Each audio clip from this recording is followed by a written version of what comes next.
नमस्कार, मैं हूं अभिषेक त्यागी। आईपीएल 2024 का ऑक्शन हो चुका है और ऑक्शन में काव्या मारन ने अपनी ताकत दिखाई। भाई साहब, पैट कमिंस को 20 करोड़ से ज्यादा की रकम में खरीद लिया। कई अच्छे खिलाड़ियों को और भी खरीदा है। ट्रेविस हेड को ले लिया।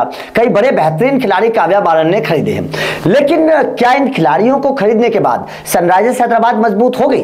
क्या वास्तव में काव्या मारन ने अपनी कमजोरियों को दूर कर लिया? क्या वास्तव में सनराइजर्स हैदराबाद एक खिताब जीतने वाली टीम हो गई है? क्योंकि कुछ अभी भी कमजोरी सामने आ रही है काव्या मारन की हैदराबाद की। तो चलिए बताते हैं सनराइजर्स हैदराबाद की प्लेइंग 11 क्या हो सकती है और किस स्क्वाड के साथ जाएगी सनराइजर्स हैदराबाद और कहां कमजोरी है, कहां ताकत है सनराइजर्स हैदराबाद में। तो चलिए शुरुआत ये करते हैं कि क्या कौन कौन से खिलाड़ी खरीदे। सबसे पहले पैट कमिंस को खरीदा 20 करोड़ 50 लाख में। ट्रेविस हेड को 6 करोड़ 80 लाख में। जयदेव उनादकट ले लिए 1 करोड़ 60 लाख में। वनंदु असरंगा 1.5 करोड़ में। आकाश सिंह 20 लाख में और झटवेद सुब्रमण्यम 20 लाख रुपए में खरीद लिए हैं सनराइजर्स हैदराबाद ने।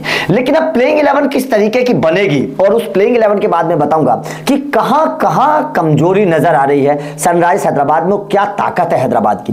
देखिए, प्लेइंग 11 जो हैदराबाद की बन सकती है वो इस तरीके की बनेगी। ट्रेविस हेड के साथ ओपन करने के लिए आएंगे अभिषेक शर्मा करते ही हैं भारतीय ओपनर के तौर पर। उसके बाद में उनके साथ ट्रेविस हेड आएंगे। दोनों बहुत अच्छा कॉम्बिनेशन यहां पर आपको बनता हुआ नजर आएगा। शायद मयंक आपको बैठे हुए नजर आएंगे मेरे हिसाब से। अब यहां पर सवाल और भी है कि मयंक को बैठाना क्या सही है, क्योंकि बहुत मोटी रकम हैदराबाद देती है उन्हें।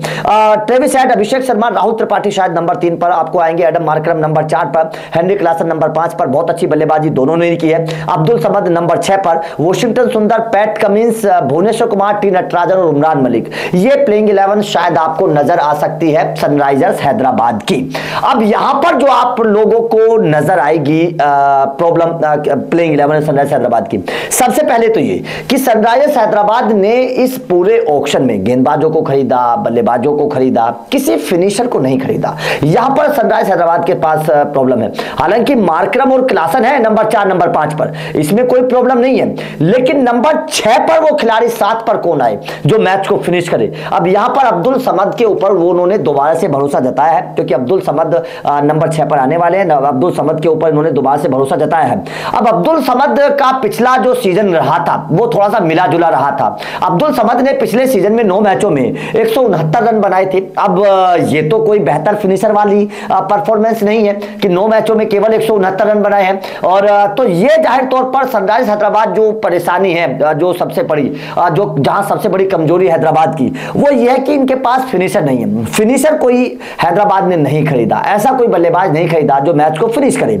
हालांकि अगर टिक कर रह गए तो मार्करम और क्लासन मैच को फिनिश कर सकते हैं। लेकिन अगर ऊपरी क्रम पर किसी मैच में विकेट जल्दी गिर गए और क्लासन और आपके मार्करम नहीं टिक पाए तो वो मैच फिनिशर वाला नंबर 6 वाला 7 वाला जो बल्लेबाज होता है वो हैदराबाद के पास नहीं है। हालांकि बस इनको भरोसा जो है अब्दुल समद और वॉशिंगटन सुंदर के ऊपर है, जो प्रॉपरली और इस तरीके के फिनिशर आप नहीं मान सकते, उस तरीके के खिलाड़ी आप उनको भरोसा नहीं जता सकते।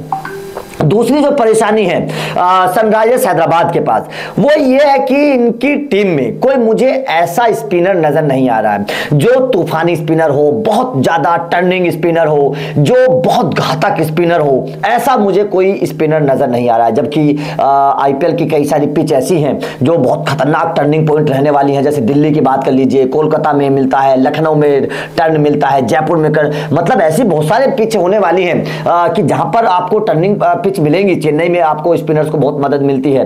तो ऐसे में केवल अगर मैं वॉशिंगटन सुंदर को छोड़ दूं तो मुझे वो बात मतलब प्रॉपर स्पिनर वाली नजर नहीं आ रही है। जैसे केकेआर ने मुजीब को खरीद लिया, इस तरीके से मुझे इनके पास वो स्पिनर नजर नहीं आ रहा है। हालांकि पार्ट टाइम मार्करम है, उसमें कोई टेंशन वाली बात नहीं है। ट्रेविस हेड भी पार्ट टाइम है, लेकिन वो जो एक प्योर स्पिनर होता है वो स्पिनर मुझे केवल यहां पर वॉशिंगटन सुंदर नजर आ रहा है और कोई स्पिनर मुझे नजर नहीं आ रहा है। उसके बाद में जो तीसरी मुझे प्रॉब्लम नजर आ रही है वो ये है कि भुवनेश्वर कुमार है, थोड़ा सा फॉर्म से जूझ रहे हैं। हालांकि घरेलू क्रिकेट में अच्छा किया। उसके बाद में टी नटराजन पिछले 2-3 सालों से फॉर्म से जूझ रहे हैं, उतने विकेट नहीं चटका पा रहे हैं। उमरान मलिक भी विकेट उतने नहीं चटका पा रहे हैं, फॉर्म से जूझ रहे हैं। नाम तो इनके पास बहुत अच्छे हैं गेंदबाजी के, लेकिन प्रॉब्लम यही है कि भाई साहब ये कैसे खिलाएंगे अब केवल पैट कमिंस के ऊपर भरोसा है। अब पैट कमिंस भी टी20 में कैसा प्रदर्शन करेंगे देखने वाली बात होगी, क्योंकि पिछले 1 साल से पैट कमिंस टी20 नहीं खेले। तो 1 साल से अगर कोई खिलाड़ी टी20 नहीं खेला है तो वो टी20 में आकर कैसा प्रदर्शन करेगा, ये बहुत बड़े सवालों के घेरे में बात है। तो जाहिर तौर पर हैदराबाद की भी बल्लेबाजी तो मुझे मजबूत नजर आ रही है। टॉप 5 बल्लेबाजी हैदराबाद की बहुत मजबूत है, लेकिन प्रॉब्लम आ जाती है फिनिशर की, प्रॉब्लम आ जाती है एक अच्छे स्पिनर्स की, और प्रॉब्लम आ जाती है एक बहुत बड़े मैच विनर तेज गेंदबाज की। वो मुझे हैदराबाद में मुझे नजर नहीं आ रहा। हालांकि गेंदबाजी में नाम बहुत अच्छे हैं, आप बोलेंगे कि नाम अच्छे नहीं है, नाम बहुत अच्छे हैं, लेकिन कौन अपने दम पर मैच जिताएगा, वो परफॉर्मेंस मुझे पिछले 1 साल से किसी भी गेंदबाज की नजर नहीं आ रही है, खासतौर पर टी20 में। तो ये सवाल हैदराबाद के हैं। हालांकि सवाल मयंक अग्रवाल को लेकर भी है कि भाई साहब मयंक अग्रवाल को आपने रखा है, 8 करोड़ रुपए के आसपास आप उनको दे रहे हैं, फिर भी आप उनको बैठा रहे हैं, तो फिर क्या फायदा मयंक अग्रवाल को रखने का। इससे तो अच्छा आप उनको रिलीज कर देते, क्योंकि अभिषेक शर्मा तो भाई साहब खेलने वाले हैं, लेफ्ट हैंडर बल्लेबाज के तौर पर बहुत अच्छी परफॉर्मेंस भी अभिषेक शर्मा की रही है। उसके बाद में इन्होंने ग्लेन फिलिप्स को भी रख लिया। फिलिप्स को कहां खिलाएंगे ये बहुत बड़ा सवाल है। मार्को जैनसन को कहां खिलाएंगे ये बहुत बड़ा सवाल है, क्योंकि मार्को जैनसन भी इनके बड़े मैच विनर गेंदबाज है। अब विदेशी 4 खिलाड़ी ऑलरेडी इनके सेट हैं, तो मार्को जैनसन जैसे बड़े मैच विनर गेंदबाज को आप कहां खिलाएंगे, ये हैदराबाद के लिए बहुत बड़ी टेंशन वाली बात है। उसके बाद में वनंदु हसरंगा को इन्होंने रख लिया है, तो वनंदु हसरंगा को आप कहां खिलाएंगे ये बहुत बड़ी सवाल है। तो हैदराबाद के सामने सवाल ये है कि भाई साहब ये विदेशी खिलाड़ियों पर बहुत ज्यादा भरोसेमंद हो गए, विदेशी खिलाड़ियों को इन्होंने बहुत ज्यादा खरीद लिया, भारतीय खिलाड़ियों को ज्यादा नहीं खरीदा है। अब ये अगर ये इनको मार्को जैनसन को खिलाना है तो मयंक अग्रवाल से ओपन करवाना पड़ेगा, ट्रेविस हेड को बैठाना पड़ेगा। अब ट्रेविस हेड जैसे बल्लेबाज को बैठाना वो भी बहुत बड़ा सवाल खड़ा हो जाएगा कि भाई साहब ट्रेविस हेड जैसे को लिया और उसको बैठा दिया। तो हैदराबाद के सामने सबसे बड़ी प्रॉब्लम यही है कि इन्होंने विदेशी खिलाड़ियों पर ज्यादा भरोसा जताया है, भारतीय खिलाड़ियों को नहीं लिया, और यही प्रॉब्लम हैदराबाद को परेशान कर सकती है। आपके हिसाब से हैदराबाद की सबसे बड़ी टेंशन क्या है, और हैदराबाद की प्लेइंग 11 आपके हिसाब से क्या होनी चाहिए? मार्को जैनसन को कैसे मौका मिले ये मुझे बताइएगा, और किन तेज गेंदबाजों को आप हैदराबाद की प्लेइंग 11 में खिलाना चाहते हैं कमेंट करके जरूर बताइएगा। वीडियो अच्छी लगी तो लाइक और शेयर जरूर करिएगा, चैनल को सब्सक्राइब करिएगा, क्योंकि इस तरीके से एनालिसिस हम आप लोगों के सामने करते रहेंगे। Thank you very much.